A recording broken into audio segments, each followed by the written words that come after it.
Hi, Haley here. Today I am going to show you how to do the knitted sewn bind off. You may not have heard of the knitted sewn bind off before, and that's because it isn't used very often, but I usually use it when I want either a really stretchy edge, such as on ribbing, brioche, or lace, or in this case I want a decorative edge, so I want the very top edge of my work to be a different color than the row before it. Of course it takes more time to do the knitted sewn bind off, but you'll find that the results are well worth the effort. Another thing to mention is that this bind off takes less yarn than a standard bind off does, so it is an option to use if you are in the position where you've finished a bind off, you've cut your yarn, and you realize that it's too tight. You can take that standard bind off back and use the knitted sewn bind off, and 9 times out of 10 you will have more than enough yarn to do to bind off your piece this way. So it's actually very easy. I'm going to leave the point protector on my right needle here because I'm not going to be using it at all. I'm going to be concerning myself with the stitches on my left needle. And so I'm going to go into the second stitch as if to knit, and I'm going to see how it's coming all the way underneath the needle to the back side of the fabric. I'm going to pull that through.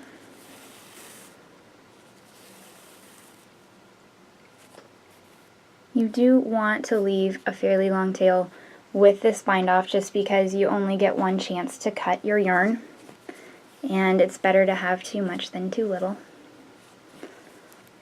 Alright, so I've gone into the second stitch knitwise. Now I'm going to go into the first stitch purlwise.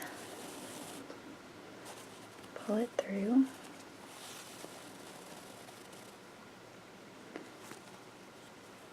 And then drop that one off the needle.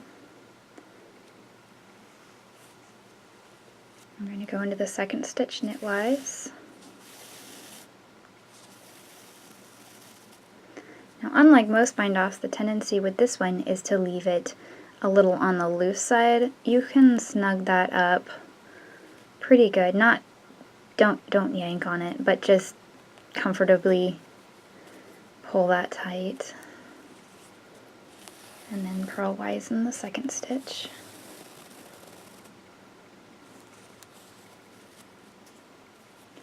And drop him off. Okay, so we'll do one more.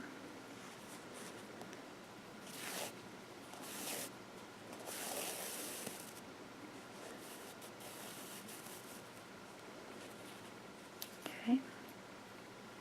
And then first stitch.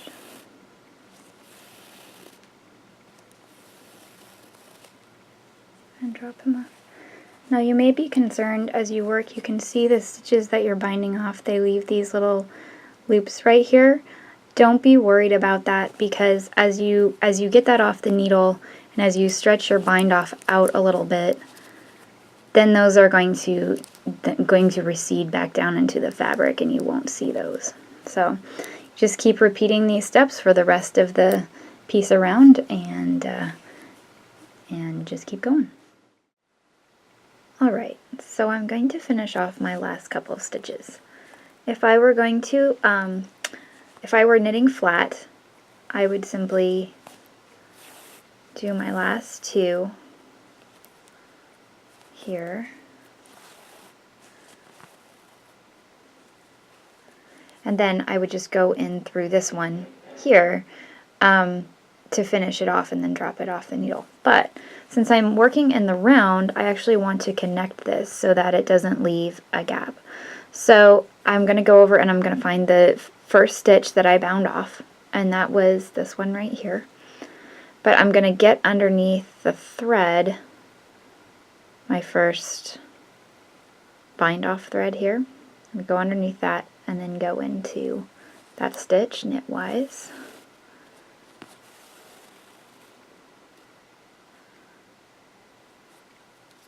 Then I'm going to go purlwise through there.